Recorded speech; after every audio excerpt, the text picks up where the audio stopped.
So last క్లాస్లో మనము శాతవాహనుల యొక్క సమాజం గురించి మనం డిస్కస్ చేసింది. సో ఇప్పుడు శాతవాహనుల యొక్క అడ్మినిస్ట్రేషన్ ఇంకా ఎకానమికల్ కండిషన్స్, సో వాళ్ళ పరిపాలన విధానాలు, ఆర్థిక విధానాలు, దానిపైన రెండు డిఫరెంట్ క్వశ్చన్స్. ఇవి రెండు డిఫరెంట్ ఎందుకంటే దీనికి చాలా ఎక్కువగా స్కోప్ ఉంటుంది, రైట్? శాతవాహనుల పైన question, discuss briefly about the salient features. Discuss briefly on the salient features of Shatavahana's administration in the light of its contemporary sources. Shatavahana administration in the light of its contemporary. ఇది జనరల్గా మనం తీసుకున్న question. శాతవాహనుల యొక్క పరిపాలనా విధానాలు అనేటివి అప్పుడు ఉన్న శాతవాహనుల యొక్క పరిపాలనా విధానం అనేది అప్పుడున్న కొన్ని ఆధారాలకు తగ్గట్టుగా దాన్ని క్లుప్తంగా వివరించండి. పరిపాలనా విధానం గురించి వివరించండి. ఇప్పుడు దీనికి ఇంట్రొడక్షన్ ఎట్లా ఇస్తాము? ఇంట్రొడక్షన్ అనేది మనం జనరల్గా శాతవాహన అడ్మినిస్ట్రేషన్ అంటే లాస్ట్ క్లాస్లో మీకు ఒక ఇంట్రొడక్షన్ చెప్పినాను నేను. ఏదైనా కూడా శాతవాహనుల గురించి ఒక పాయింట్ వచ్చినప్పుడు ఆ శాతవాహనుల యొక్క గొప్పతనము లేకపోతే శాతవాహనుల క్వశ్చన్లో ఒక కీవర్డ్ తీసుకొని శాతవాహనుల గురించి గొప్పగా వివరించవచ్చు. Is the question in the light of it's contemporary sources. అంటే అప్పుడు ఉన్న ఆధారాలు ఏంటి? శాతవాహనుల పరిపాలన విధానం తెలుసుకోవడానికి ఏంటి ఆధారాలు ఏంటి? What are the sources we have? కౌటిల్యుడి యొక్క అర్థశాస్త్రం. ఎందుకంటే ఈ శాతవాహనులు ఎవరో కాదు, మౌర్యుల యొక్క సామంతులే. ఓకే, సో కౌటిల్య అర్థశాస్త్రం, ఇంకా వాత్స్యాయనుడి యొక్క కామసూత్రము, ఇట్లా ఒక 2-3 పుస్తకాలు వీళ్ళ యొక్క పరిపాలన విధానం గురించి చెప్తున్నాయి. Satavahanas introduction. Shatavahanas ruled Deccan region and united the whole Andhra Desha. Deccan region and united the whole Andhra Desha and administered with the principles of Mauryans. So శాతవాహనుల పరిపాలనా విధానం అనేది వీళ్ళ ఏదో సొంతగా నేర్చుకున్నదేం కాదు. శాతవాహనులు ఎవరి దగ్గర సామంతులు? మౌర్యుల దగ్గర సామంతులు. సో మౌర్యుల యొక్క పరిపాలనా విధానమే వీళ్ళు అనుసరించారు. శాతవాహనులు దక్కన్ పీఠభూమిని పరిపాలించి ఆంధ్రదేశాన్ని ఐక్యంగా పరిపాలించి మౌర్యుల యొక్క పరిపాలనా విధానాన్ని అనుసరించాడు. The principles of Mauryans with few changes which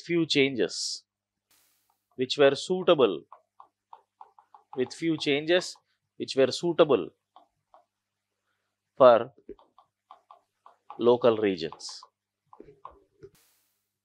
శాతవాహనులు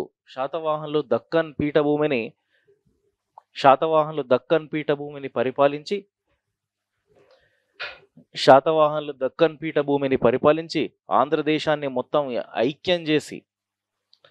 ఐక్యంగా ఉంచి, లేకపోతే సాంస్కృతిక ఐక్యం, పరిపాలన ఐక్యం, అడ్మినిస్ట్రేటివ్ యూనిటీ అంటాం, ఐక్యంగా పరిపాలించి మౌర్యుల యొక్క పరిపాలనా విధానాన్ని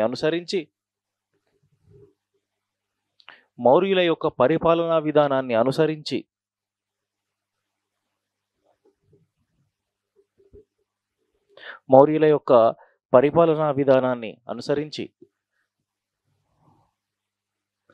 వారి ప్రాంతాలకు తగ్గట్లుగా కొన్ని మార్పులు చేయడం జరిగింది. వారి ప్రాంతాలకు అనుగుణంగా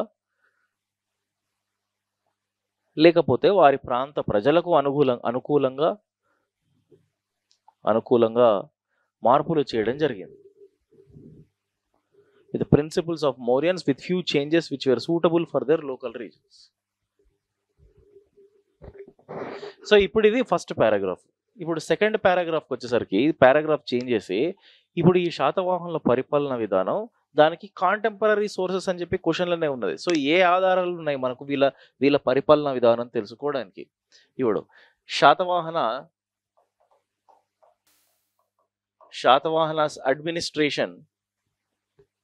administration is known from Shatavahana administration is known from Vatsyayana's Kama Sutra కౌటిల్యాస్ అర్థశాస్త్ర, కౌటిల్యాస్ అర్థశాస్త్ర అండ్ అండ్ మనుధర్మశాస్త్ర మనుధర్మశాస్త్ర. శాతవాహనుల యొక్క పరిపాలనా విధానము, కౌటిల్యుడి అర్థశాస్త్రము, శాతవాహనుల పరిపాలనా విధానం, కౌటిల్యుడి అర్థశాస్త్రము, వాత్స్యాయనుడి కామసూత్రము మరియు మనుధర్మశాస్త్రము గ్రంథాల ద్వారా తెలుస్తుంది. సో మౌర్యుల పరిపాలనా విధానం తెలుసుకోవడానికి ఈ 3 సోర్సెస్ అని చెప్పి మనం నెక్స్ట్ పారాగ్రాఫ్లో రాస్తున్నాం. ఇప్పుడు క్వశ్చన్ ఏం డిమాండ్ చేసింది? పరిపాలనా విధానం ఏంటి అసలు? మౌర్యులను అనుగురించి కానీ లేకపోతే వీళ్ళది కానీ ఎట్లా వీళ్ళు పరిపాలిస్తున్నారు? ఇప్పుడు main demand of the question. ఇప్పుడు rulers gave liberty to their feudatories to issue coins. శాతవాహనుల కాలంలో శాతవాహన రాజులు వారి యొక్క సామంతులకు నాణెములను ముద్రించే యొక్క స్వేచ్ఛను ఇచ్చారు. నాణెములను ముద్రించే స్వేచ్ఛను ఇచ్చారు అంటే ఇప్పుడు చెప్పండి, ఇది కేంద్రీకృత వ్యవస్థన, వికేంద్రీకృత వ్యవస్థన? Is it a centralised or decentralised administration? Decentralised administration. ఎందుకంటే వారి కింది స్థాయి ఉన్న వాళ్ళందరికీ స్వేచ్ఛనిచ్చారు. So rulers gave liberty to their feudatories to issue coins, which indicates they carried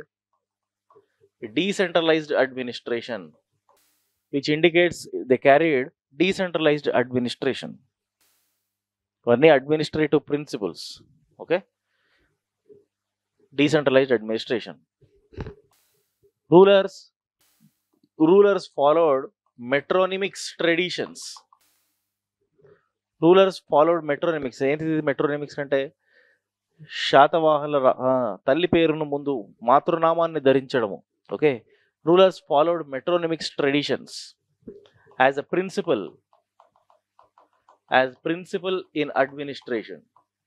అంటే అడ్మినిస్ట్రేషన్ పరిపాలనా వ్యవస్థలో మాతృనామాన్ని ధరించడం కూడా ఒక సూత్రంగా ఉంది. ఇది ఒకటి. Kings followed divine theory of kingship. They followed metronymics and also implemented divine theory of kingship model.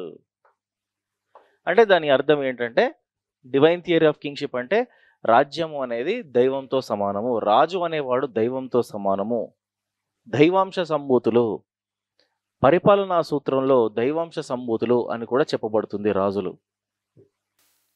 So శాతవాహనులు మౌర్యులకు సామంతులు కాబట్టి శాతవాహనులను ఏమంటామంటే ఆంధ్రభృత్యులు అని అంటాం. ఇది మనం టెక్స్ట్ బుక్లో కూడా చదువుతాం. ఇది ఆంధ్రభృత్యులు అంటే శాతవాహనులు ఎవరో కాదు, మౌర్యులకు భృత్యులు, ఆంధ్రభృత్యులు అంటే సేవకులు, వీళ్ళంతా సర్వెంట్స్. అట్లా మనం వీళ్ళని వివరిస్తాం. పురాణాలు కూడా చెప్తాయి అన్నట్టు వీళ్ళకు సోర్సెస్ గురించి. ఇప్పుడు వీళ్ళ పరిపాలన యొక్క ప్రిన్సిపల్ ఇది డీసెంట్రలైజ్డ్ అడ్మినిస్ట్రేషన్ అని చూపించాం. ఇప్పుడు దీని తర్వాత శాతవాహనుల పరిపాలనా విధానంలో ఒక ముఖ్యమైన సూత్రము, ఏ రాజు అయినా సరే పరిపాలనలోకి వచ్చేటప్పుడు వర్ణాశ్రమ ధర్మాన్ని, వర్ణ వ్యవస్థను రక్షిస్తానని ప్రమాణ స్వీకారం చేసే వస్తాడు. ఇది చాలా ఇంపార్టెంట్. అడ్మినిస్ట్రేషన్ ఇది ఒక ప్రిన్సిపలే. ఓకే, ఇప్పుడు ఈ సెంటెన్స్ని మనం బిల్డప్ చేద్దాం. ఈయన administration, Satavahana administration, Kings take oath to protect Varna system. Kings take oath to protect Varna system and Varnashrama Dharma system and preserve its purity. శాతవాహనుల పరిపాలనా విధానంలో రాజులు వర్ణ వ్యవస్థను, వర్ణాశ్రమ ధర్మ వ్యవస్థను రక్షిస్తామని ప్రమాణం చేయడం జరుగుతుంది. ఎందుకు అంటే అవి రెండు చాలా పవిత్రమైనవి, వాటిని రక్షించాలా అన్నది పరిపాలనలో ఖచ్చితంగా ఒక సూత్రంగా మిగిలిపోయింది. వర్ణ వ్యవస్థను, వర్ణాశ్రమ ధర్మ వ్యవస్థను రక్షిస్తారు. ఇంకా కావాలంటే ఆ రెండింటితో పాటు ద్విజ అని కూడా రాయొచ్చు.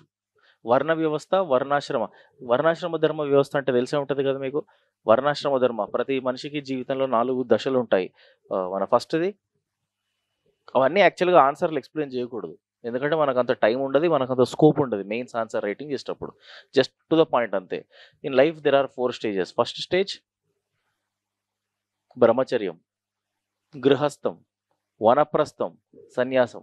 అట్లా దెర్ ఆర్ 4 స్టేజెస్. దాన్నే వర్ణాశ్రమ ధర్మ వ్యవస్థ అంటాం. వర్ణ వ్యవస్థ అంటే కుల వ్యవస్థ. సో శాతవాహనులకు కులమైనా సరే, బ్రాహ్మణ తత్వమైనా సరే, ద్విజ అయినా సరే, ఈ ఉపనయన యజ్ఞయాగాలైనా సరే ఇవి చాలా ఇంపార్టెంట్. అది అడ్మినిస్ట్రేషన్లో కూడా తీసుకొచ్చాను. అట్లా శాతవాహనుల యొక్క పరిపాలనా విధానం, పరిపాలనా విభాగాలు అని మనకు ఇప్పుడు సైడ్ హెడ్డింగ్ ఇవ్వాలి. అంటే అడ్మినిస్ట్రేటివ్ డివిజన్స్, పరిపాలనా విభాగాలు. అంటే రాజ్యాన్ని ఎట్లా విభజించినారు చెప్పండి. శాతవాహనుల రాజ్యంలో రాష్ట్రాలను ఏమంటారు? States. In Satavahanas administration states are called as aharas. రాష్ట్రాలను ఆహారాలు అని అంటారు. States are aharas and ruled by Kumara Satavahanas or Kumaramatyas. కుమారమాత్యులు, ఆహారాలను పరిపాలించేవారు కుమారమాత్యులు. వీళ్ళు highest officers కుమారమాత్యులు.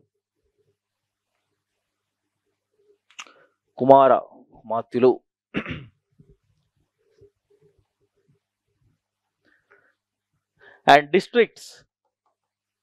districts are called as rajukas. జిల్లాలనేమో రజుకాలు అని అంటాం. Rajuka. Districts are called as rajukas. ఇక్కడ రాస్తున్నా continuation. And villages are ruled by, villages are called as gramas only. గ్రామాలనే అంటారు. ఇక్కడ గ్రామాలను రూల్ చేసే వాళ్ళు ఏమంటారు చెప్తారా? శాతవాహనుల పరిపాలన విధానంలో గ్రామాధిపతులను ఏమంటారు? అది చాలా ఇంపార్టెంట్ గ్రామ పరిపాలన కింద. వీళ్ళనే గుల్మికా అని అంటాం. Very important. They are called as gulmikas. This is according to the Myakadoni inscription.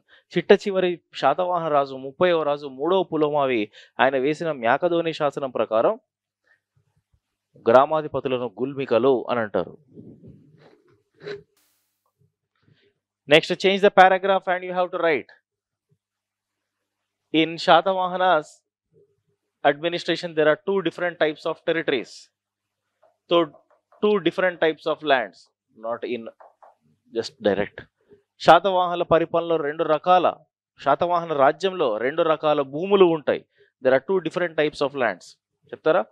2 different types of lands. ఒకటి రాజకంకేట భూములు, ఇంకొకటి సామంత భూములు. ఒకటి రాజకంకేట ల్యాండ్స్ and Samanta lands.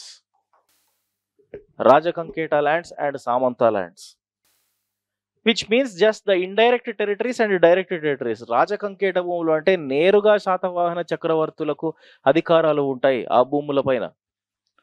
సామంత భూములు అంటే శాతవాహనులకు చక్రవర్తులకు కాకుండా సామంతులకు అధికారం ఉంటుంది ఆ భూములకు. అట్లా పరిపాలనలో రాజ్యాన్ని 2 రకాలుగా విభజించినారు. అట్లా ఒకదాటి పైన శాతవాహనులకు నేరుగా ఉంటుంది ఇన్ఫ్లుయెన్స్, ఒకటేమో ఇండైరెక్ట్ గా రూల్ ఉంటుంది. మరి శాతవాహనుల పరిపాలనా వ్యవస్థలో ముఖ్యమైన అధికారులు ఎవరు?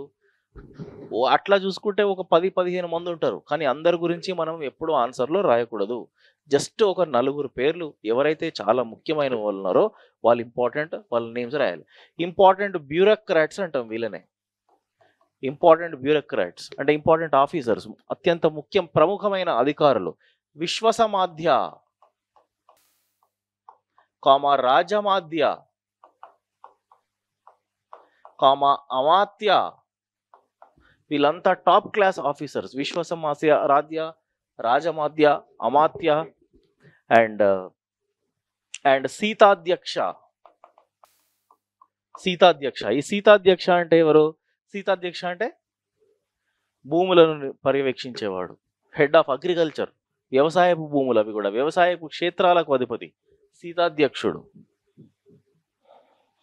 ఇంకా కూడా రాయొచ్చండి, హిరానిక, మహాభాండగారికలు అని కూడా రాయొచ్చు.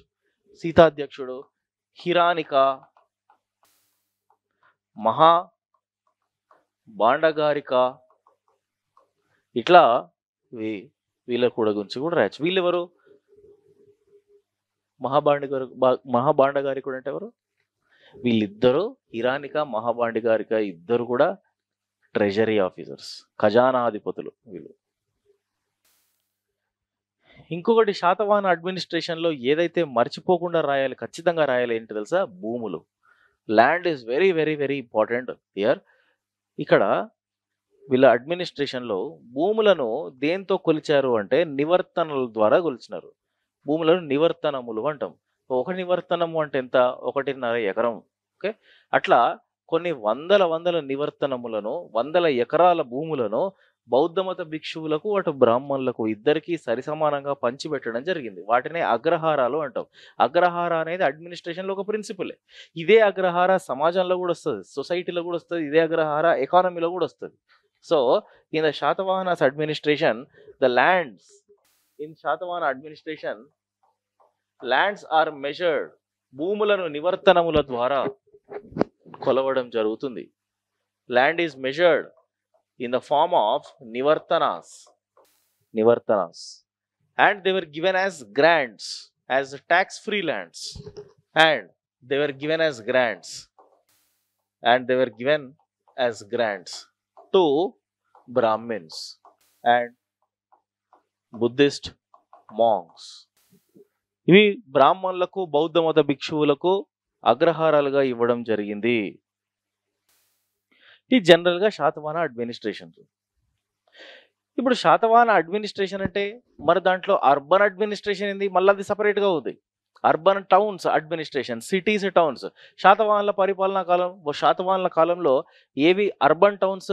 For example, most developed cities ఒకప్పుడు మెగస్తనీస్ ఇండికా అనే గ్రంథంలో చెప్పినట్టు మొత్తం 30 నగరాలు ఉన్నాయి. ఆ 30 నగరాల్లో ఒకటి అత్యంత ప్రముఖమైనది అమరావతి, ఇంకొకటి కోటిలింగాల, ఇంకోటి ధాన్యకటక, ప్రతిష్టానపుర, మహారాష్ట్ర. అట్లా మొత్తం 30 నగరాలు ఉన్నాయి. ఈ నగరాలకు వచ్చేసరికి అడ్మినిస్ట్రేషన్ అనేది చాలా డిఫరెంట్గా ఉంటుంది. ఓకే, అకార్డింగ్ టు మెగాస్తనీస్ రచించిన గ్రంథం Indica, according to Megasthenes Indica, there are 30 towns and cities. There are 30 towns and cities in Deccan. 30 నగరాలు ఉన్నాయి. And urban administration or urban centers, నగరాలు, urban centers are headed by Nigama Sabha. Very very very important. Urban centers are headed by Nigama Sabha. ఈ నిగమ సభలే నగరాలను పరిపాలిస్తాయి, నిగమ సభలు.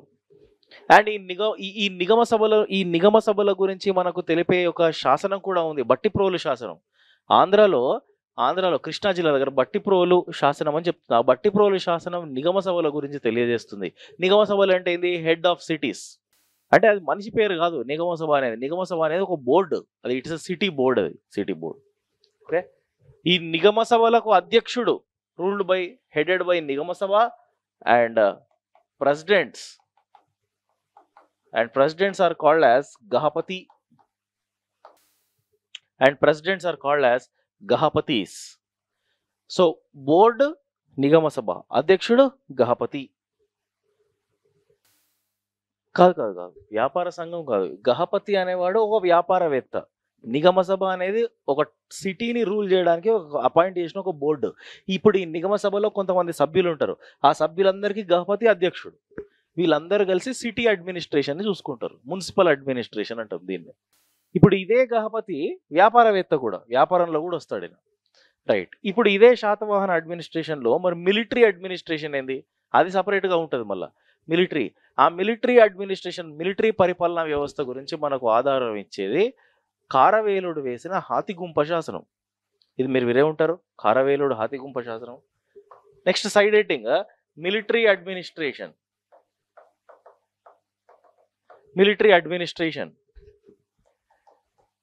It was known from ఏంటిది, or it was demonstrated from Karavela's Hathigumpa inscription. It was known or it was demonstrated in the Hathigumpha inscription of Kharavela. And మరి యొక్క శాతవాహనుల యొక్క military strategy, వాళ్ళ యొక్క యుద్ధంలో వాళ్ళు పాటించిన వ్యూహం ఎట్లా తెలుసు మరి? సో బేసికల్గా దీని గురించి చెప్పడానికి ఎక్కువ సోర్సెస్ ఉండవు, ఒక జస్ట్ 2-3 పాయింట్స్ ఉంటాయి. ఎందుకంటే అప్పుడున్న ఏ గ్రంథాలు చెప్పలేదు ఎట్లా యుద్ధాలు చేసినారు వీళ్ళు అనేది. నాగార్జున కొండ శిల్పాలు ఉంటాయి, ఆ నాగార్జున కొండలో వరసబెట్టి కొన్ని శిల్పాలు వీళ్ళు యుద్ధ వ్యూహాలు ఎట్లా ఉన్నాయో తెలియజేస్తుంది అంతే. అండ్ దేర్ మిలిటరీ స్ట్రాటజీ, వాళ్ళ యుద్ధ వ్యూహాలు and their military strategies are shown in Nagarjunakonda sculptures. It was shown in Nagarjunakonda sculptures. శాతవాహనుల యొక్క సైన్యంలో రెండు రకాలు ఉంటారు సైన్యం. Satavahanas army, in the Satavahanas military there are two types of armies, there are two types of military. Okay, ఒకటేమో కటుక, ఇంకొకటేమో స్కందవర.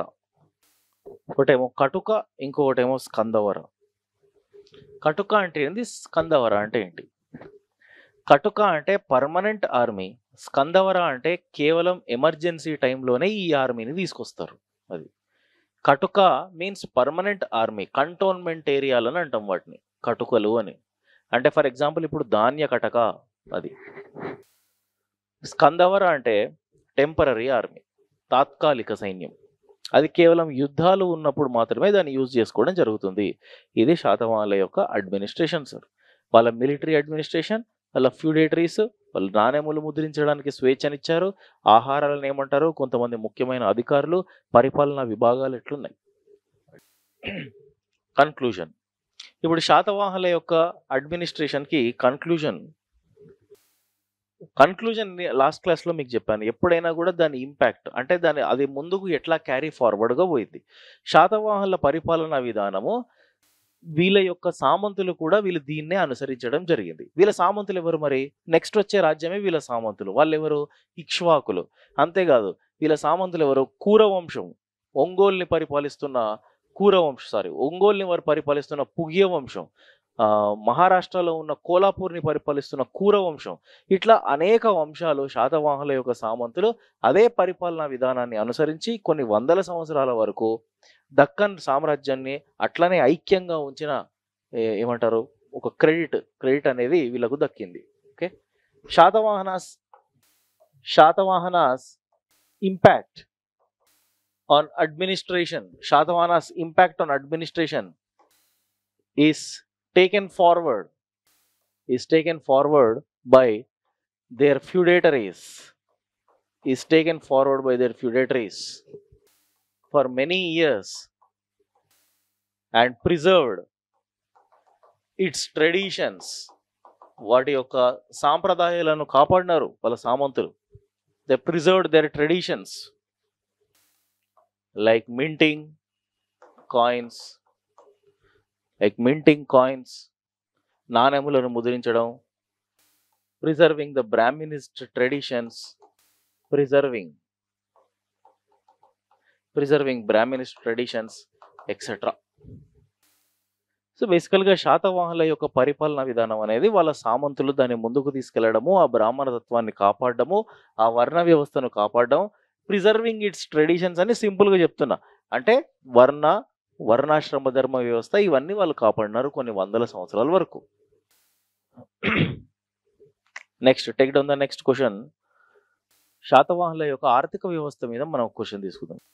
Give an account on the development of economical conditions of Satavahanas. Give an account on the development of economical conditions of Shatavahanas with particular reference to agriculture and technology. శాతవాహనుల యొక్క ఆర్థిక వ్యవస్థ గురించి క్లుప్తంగా వివరించండి మరియు వారి యొక్క వ్యవసాయము సాంకేతిక పరిజ్ఞానము వాటి అభివృద్ధి గురించి వివరించండి. Okay sir. Give an account on the development of economical conditions of Satavahanas with particular reference to agriculture and technology. So ఇక్కడ మన ఆన్సర్ 50% కన్నా ఎక్కువగా అగ్రికల్చర్ టెక్నాలజీ గురించి ఉండాలి. దాని తర్వాత ఎకనామీ అంటే ఏమన్నాడు, మళ్ళీ దాంట్లో ట్రేడ్ కూడా ఉంటుంది. ఓకే, సో ఎప్పుడైనా ఆన్సర్ని ఇంట్రొడక్షన్ చేసేటప్పుడు మనము ఆల్రెడీ ఒక బజ్వర్డ్, ఇక్కడ శాతవాహన ఎకానమీ అది ఆర్థిక వ్యవస్థ ఉన్నది. ఈ ఆర్థిక వ్యవస్థ అనేది ఇక్కడ ఒక కీవర్డ్. ఈ ఆర్థిక వ్యవస్థను తీసుకొని మనం ఇంట్రొడక్షన్ ఎట్లా ఇవ్వచ్చు చెప్పండి. శాతవాహనుల ఆర్థిక వ్యవస్థ అనేది చాలా బలమైన ఆర్థిక వ్యవస్థనా, otherwise it is a weak ఎకానమీయా? ఎందుకు బలమైన ఆర్థిక వ్యవస్థ? దానికి కారణం ఏంది? ఆ బ్యాక్గ్రౌండ్ ఏదో మనం ఇంట్రొడక్షన్లో చెప్తే అయిపోతుంది. ఓకే, ఎందుకు బలంగా ఉన్నది అంత ఆర్థిక వ్యవస్థ? ఎందుకంటే దక్కన్ పీఠభూమి, ఇక్కడ సహజ వనరులు ఎక్కువ. నెంబర్ 2, శాతవాహనులు అంతర్జాతీయ వ్యాపారం ఎవరితో చేస్తున్నారంటే రోమన్ సామ్రాజ్యంతో. సో ఇక్కడ ఎప్పుడైనా హిస్టరీలో మ్యాప్స్ ఇంపార్టెంట్ సార్. ఇది మీకు ఫస్ట్ డే కూడా నేను చెప్పాను. శాతవాహనులు ఎక్కడ పరిపాలిస్తున్నారు? దక్కన్ శాతవాహనస్. వీళ్ళ యొక్క బద్ధ శత్రువులు ఎవరో తెలుసా? శకులు. వీళ్ళ శత్రువులు శకులు. అండ్ వీళ్ళు ఎవరితో అంతర్జాతీయ వ్యాపారం చేస్తున్నారు? రోమన్ సామ్రాజ్యంతో అంతర్జాతీయ వ్యాపారం చేయడం జరుగుతుంది. సో ఇప్పుడు introduction. Satavahanas economy is very stable and wealthiest economy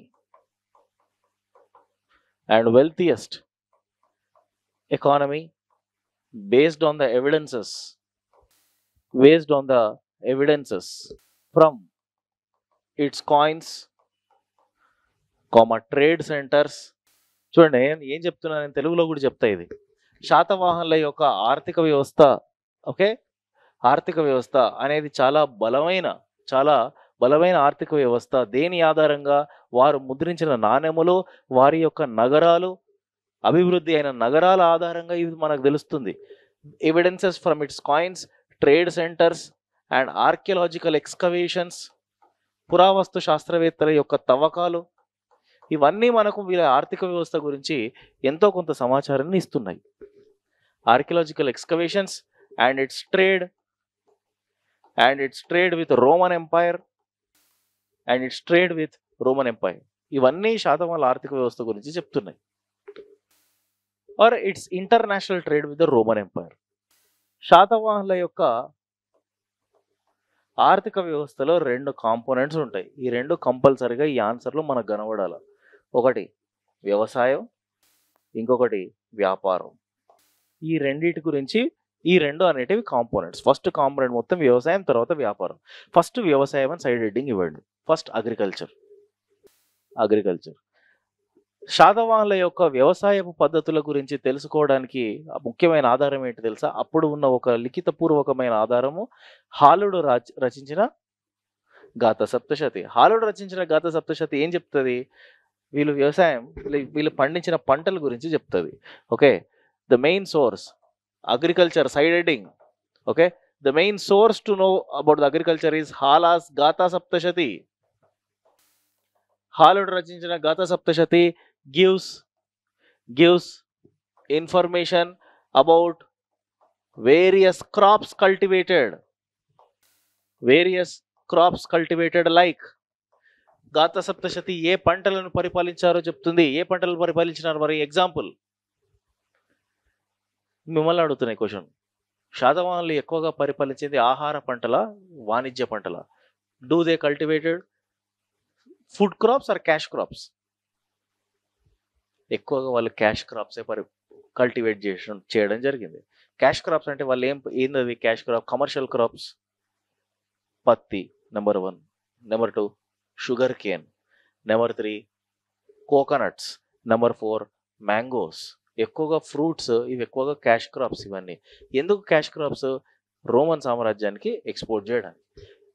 హాలా Gatha Saptashati gives information about various crops cultivated like cotton. Various cash crops అని రాయండి ఇక్కడ, లేకపోతే cash crops cultivated like cotton, sugar cane, cotton, sugar cane, mangoes, coconuts, etcetera etcetera. ఏ cultivated maximum this thing. Okay. శాతవాహనుల యొక్క వ్యవసాయంలో ఇంకొకటి ముఖ్యమైనది ఏంటి అంటే ట్యాక్స్. ఈ వ్యవసాయంలోనే ట్యాక్స్ అనేది కూడా రావాలి. ఎంత పన్నులు విధించినారు? They imposed the taxes, they imposed 1/6 of produce.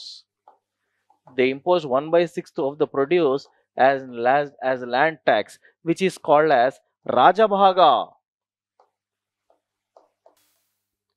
They imposed 1/6 of the land tax or 1/6 of the produce and land tax called as Rajabhaga. అక్కడనే కంటిన్యూషన్. ఈ 1/6 ఏదైతే వ్యవసాయంలో పై పన్ను వేస్తున్నారో అది ఎలా చెల్లించవచ్చు రైతులు? రైతులు ఈ పన్నును 2 రకాలుగా చెల్లించవచ్చు. దాన్ని ఏమంటారంటే దేయ మేయ అంటారు. ఓకే. దేయము మేయము అంటారు. దేయము అంటే నగదు రూపంలో పన్ను చెల్లిస్తే దేయము, మేయము అంటే అది పంట రూపంలో పన్ను చెల్లిస్తే అది మేయము. అట్లా 2 రకాలుగా ఉంటుంది. And it can be collected and it can be paid and it can be paid in 2 forms. దేయము, ఇది ఇక్కడ మీకు అర్థం కావడానికి జనరల్గా తెలుగులో రాస్తున్నాం. ఓకే. దేయము అండ్ మేయము. అప్పుడప్పుడు ఆన్సర్కి ఎక్కువగా మనకు స్కోప్ చాలా ఎక్కువగా ఉంది, ఇంకెక్కువగా పాయింట్స్ రావాలి అని ఉంటే అక్కడ మీరు దాని డెఫినేషన్ చెప్పాల్సిన అవసరం లేదు. ఓకే. దేయము మేయము అని సింపుల్గా రాస్తే సరిపోతుంది. వ్యవసాయంలో ఎప్పుడైనా కూడా ఇంకొక ఇంపార్టెంట్ పాయింట్ ఏంటంటే వీళ్ళకు ఇరిగేషన్ ఏంటి? ఇరిగేషన్ వ్యవసాయంలోనే పాటుగా ఇరిగేషన్ అంటే నీటిపారుదల. వ్యవసాయానికి కావాల్సిన నీటిపారుదలకు వాళ్ళకు 2 రకాల ఆధారాలు ఉన్నాయి. దాన్నే ఒకటి తడగా, ఇంకొకటి ఉపాదన అంటాం. సరే, ఈ టర్మ్స్ చాలా ఇంపార్టెంట్ ఆన్సర్లో. Okay. And in the Satavahanas agriculture, in agriculture there are 2 types of irrigational sources. One is tadaga, another one is upadana. నీటిపారుదల అనేది 2 రకాలుగా ఉంటుంది. మరియు ఈ నీటిపారుదల శాఖ అధికారిని ఏమంటారు తెలుసా? పానీయ గహారికుడు. అతడి యొక్క ఆధ్వర్యంలో ఇదంతా జరుగుతుంది. తడగా అండ్ ఉపాదన. And irrigation officer is called as Paniya Gaharika. Irrigation officer is called as Paniya Gaharika. ఇప్పుడు పాయింట్కి వద్దాం. క్వశ్చన్లో విత్ పర్టిక్యులర్ రిఫరెన్స్ ఏమని చెప్పిన అగ్రికల్చర్ అండ్ సాంకేతిక పరిజ్ఞానం. శాతవాహనుల ఆర్థిక వ్యవస్థలో సాంకేతిక పరిజ్ఞానం ఏంది? అది మళ్ళీ separate topic, separate component. First agriculture తర్వాత టెక్నాలజీ. చెప్పండి, ఇది చాలా ఇంపార్టెంట్. వ్యవసాయంలో మొట్టమొదటిసారి కొత్త మిషన్లు తయారు చేసినారు వీళ్ళు.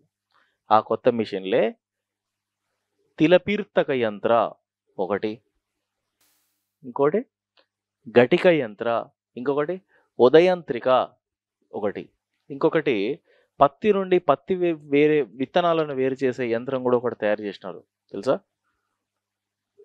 అది తయారు చేసినప్పుడు దాన్ని కనిపెట్టిన వాడి పేరు కూడా శాసనాల్లో ఉంటుంది. దాని పేరు వెరీ గుడ్, రాకాసి లొట్టాయి వాడి పేరు.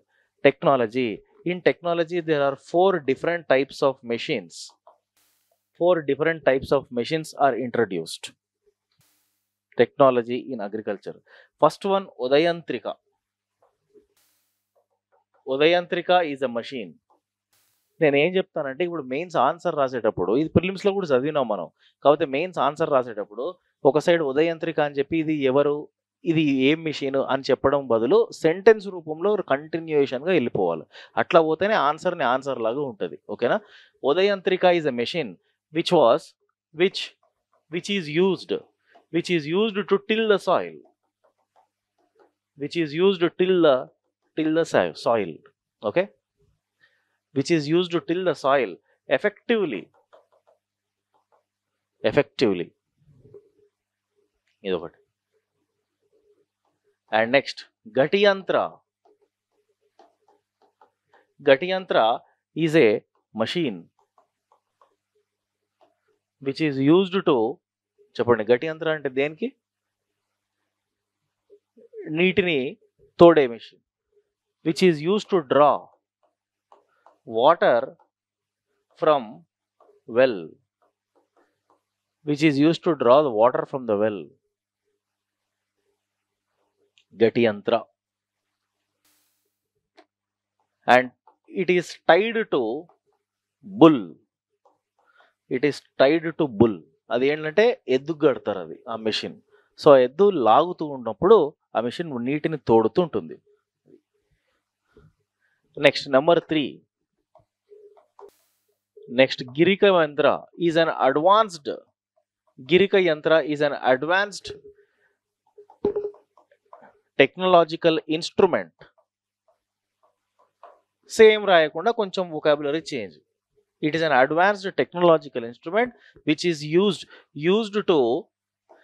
to separate cotton from cotton seed.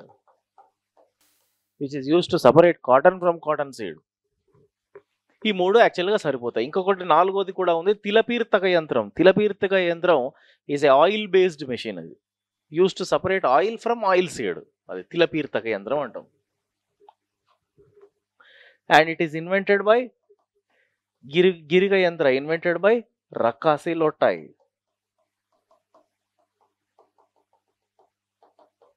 It is invented by Rakasi Lottai.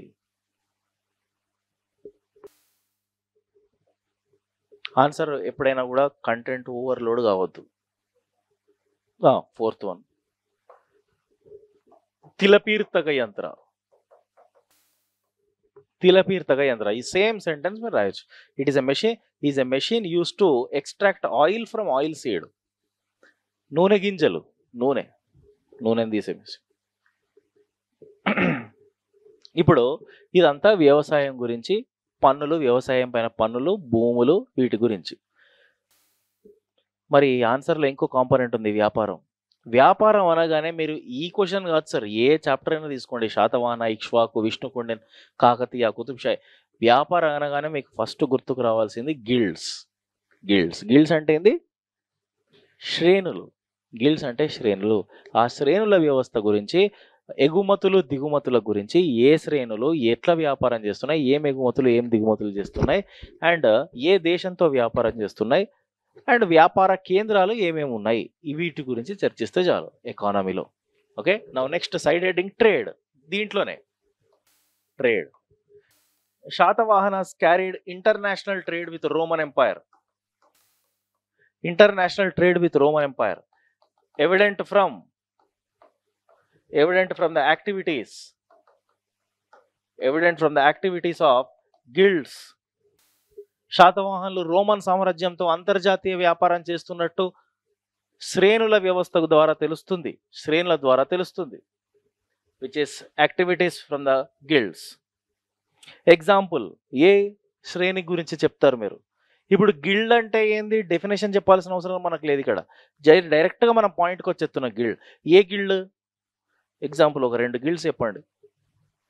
శ్రేణులు చాలా ముఖ్యమైన శ్రేణులు, అండ్ ఇవి శాతవాహనుల కాలంలో అత్యంత ధనికులు వీళ్ళే. కొలిక శ్రేణి విన్నారు ఎప్పుడైనా? కొలిక శ్రేణి అని అంటే వీళ్ళు కాటన్ తయారు చేస్తారు, చేనేత వారు అన్నట్టు వీరు. Activities of guilds. The most important guild is కొలిక శ్రేణి. దెన్ నెక్స్ట్ కొలిక శ్రేణి, గాంధిక శ్రేణి, కొలిక శ్రేణి, గాంధిక శ్రేణి, అండ్ కులారిక శ్రేణి, which made pots. The most quality pots were manufactured. The most quality pots were manufactured by the కులారిక శ్రేణి. కుండలు తయారు చేసే పరిశ్రమ ఇది, వ్యాపారవేత్తలు. ఇలా వీళ్ళు రోమన్ సామ్రాజ్యంతో వ్యాపారం చేయడం జరుగుతుంది. శాతవాహనుల కాలంలో పరిశ్రమలు ఎక్కువగా కరీంనగర్, నిజామాబాద్ ఈ 2 ప్రాంతాల్లో ఇనుము పరిశ్రమలు అనేటివి ఎక్కువగా లాభదాయకంగా ఉన్నాయి. Industries are very very important in the Satavahanas. Karimnagar, Nizamabad ఎక్కువగా ఇనుము పరిశ్రమలు. ఇంకా వినుకొండలో లోహాల పరిశ్రమ. In Vinukonda there is metal industry. In Vinukonda is very popular for metal industry. Pratishthanapuram tin and textiles. మహారాష్ట్రలో ఉన్న ఈ శాతవాహనుల రాజధాని ఏదైతే ఉందో ప్రతిష్టానపుర, టిన్ టెక్స్టైల్స్, నూలు వస్త్రాలు. ఇవి ఎక్కువగా మరి ఇవి ఇక్కడ పరిశ్రమ కేంద్రాలు. మరి ఇవైతే ఎప్పుడైతే రోమన్ సామ్రాజ్యానికి ఇవన్నీ ఎగుమతి అవుతున్నాయి అని చెప్పడానికి ఆధారం ఏంది? ఆ ఇంపార్టెంట్ సార్, ఆ బుక్ పేరు మెన్షన్ చేయాలి అక్కడ. According to this so and so book we're exporting this things to the Roman empire. ఏ పుస్తకం? పెరిప్లస్ ఆఫ్ ఎరిథ్రియన్ సీ ఒకటి, ఇంకొకటి ప్లీనీ రచించిన న్యాచురల్ హిస్టరీ గ్రంథం. ఈ రెండు వ్యాపారం గురించి చెప్తాయి. ఇవి రెండే పోర్ట్ల గురించి కూడా చెప్తాయి, నౌకాశ్రయాల గురించి కూడా చెప్తాయి. Okay, according to Pliny natural history, comma Periplus, మొత్తం అవసరం లేదు రాయడం, Periplus text and silver coins.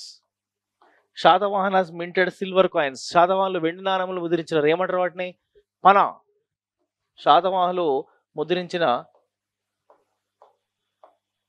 Silver coins. కర్షపనుల ప్రకారం రోమ్కి ఎక్కువగా టెర్రకోట బొమ్మలు, ఐవరీ బొమ్మలు, నూలు వస్త్రాలు, ఇంకా మిరియాలు, స్పైసెస్, ఇవన్నీ ఎక్కువగా ఎగుమతి చేయడం జరుగుతుంది. ఓకే, ఇవన్నీ ఎవరు చెప్తున్నారు? Pliny natural history, Periplus. Spices ఇవి ఎక్కువగా దక్కన్ పీఠభూమి నుంచి పోతాయి. టెర్రకోట బొమ్మలు, ఐవరీ బొమ్మలు, నూలు వస్త్రాలు, మిరియాలు, all these are exported to the Rome. This is about agriculture and economy. Next conclusion. శాతవాహనుల ఆర్థిక వ్యవస్థ ఎట్లా కన్క్లూడ్ చేయొచ్చు? ఇది శాతవాహనుల ఆర్థిక వ్యవస్థకు మూల కారణం రోమన్ సామ్రాజ్యంతో అంతర్జాతీయ వ్యాపారం. ఎప్పటి వరకు ఈ అంతర్జాతీయ వ్యాపారం కొనసాగింది తెలుసా? మధ్యయుగాల వరకు. అంటే శాతవాహనుల ఆర్థిక వ్యవస్థ గురించి క్వశ్చన్ కాబట్టి కన్క్లూజన్ కూడా ఆర్థిక వ్యవస్థ మీదనే ఇద్దాం. Okay, Satavahanas economy that and international trade with Rome which was continued up to medieval times and dominated the whole Silk Route. Silk మార్గాన్ని వీళ్ళు ఎక్కువగా డామినేట్ చేసినారు. ఆ సిల్క్ మార్గం ఎక్కువ ఆస్పెక్ట్ తీసుకుందాం. అంటే సిల్క్ మార్గం అంటే అందరూ చదివే ఉంటారు హిస్టరీలో. చైనా నుంచి మొదలవుతుంది, యూరోప్ దాకా పోతుంది, యూరోప్ టు చైనా. ఈ సిల్క్ మార్గం మొత్తం కూడా ఏమంటారు? ఆర్థికవేత్తలు, వ్యాపారవేత్తలు దీనిపై మోనోపోలీ చేసేసినారు. దీని ఆస్పెక్ట్లో ఇప్పుడు Satavahanas conclusion. Satavahanas economy as monopoly on the Silk Route and economy has monopoly on Silk Route, monopolized the whole Silk Route and continued till medieval times and due to disturbances in trade later this was diverted, or later trade was diverted to eastern nations. అంటే సింపుల్గా నేను చెప్పిన దానికి అర్థం ఏంటంటే శాతవాహనులు silk మార్గంపై, silk రోడ్డుపై పూర్తి ఆధిపత్యం చెలాయించి కొన్ని వందల సంవత్సరాల వరకు, తర్వాత ఆ సిల్క్ మార్గంలో కొన్ని వ్యాపారంలో డిస్టర్బెన్సెస్ రావడం వల్ల ఆ వ్యాపారం అనేది అటు తూర్పు వైపున మలిగిపోయింది. And due to disturbances in trade later it was diverted to eastern countries. Okay, శాతవాహనులు సిల్క్ మార్గంపై ఆధిపత్యం చెలాయించి అత్యంత బలవంతమైన ఆర్థిక వ్యవస్థగా ఎదిగారు. సిల్క్ మార్గంపై ఆధిపత్యం చెలాయించి శక్తివంతమైన ఆర్థిక వ్యవస్థగా ఎదిగారు.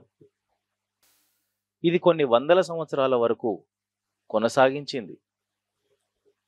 కొనసాగింది. ఇది కొన్ని వందల సంవత్సరాల వరకు కొనసాగింది.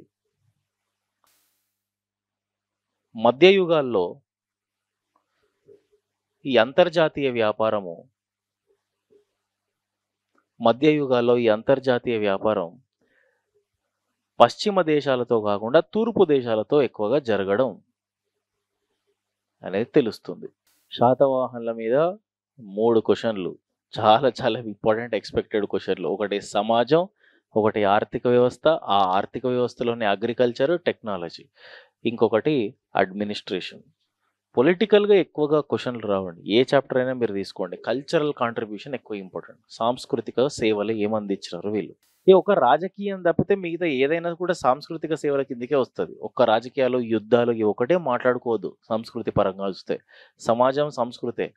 వాళ్ళ మతం సంస్కృతే. వాళ్ళు పూజించే విధాన సంస్కృతే. వాళ్ళ యజ్ఞయాగాలు అన్నీ సంస్కృతి కిందకే వస్తాయి. సో నెక్స్ట్ క్లాస్‌లో మనం శాతవాహన ఆర్ట్ అండ్ ఆర్కిటెక్చర్, ఇక్ష్వాకుల గురించి మనం డిస్కస్ చేద్దాం. ఓకే.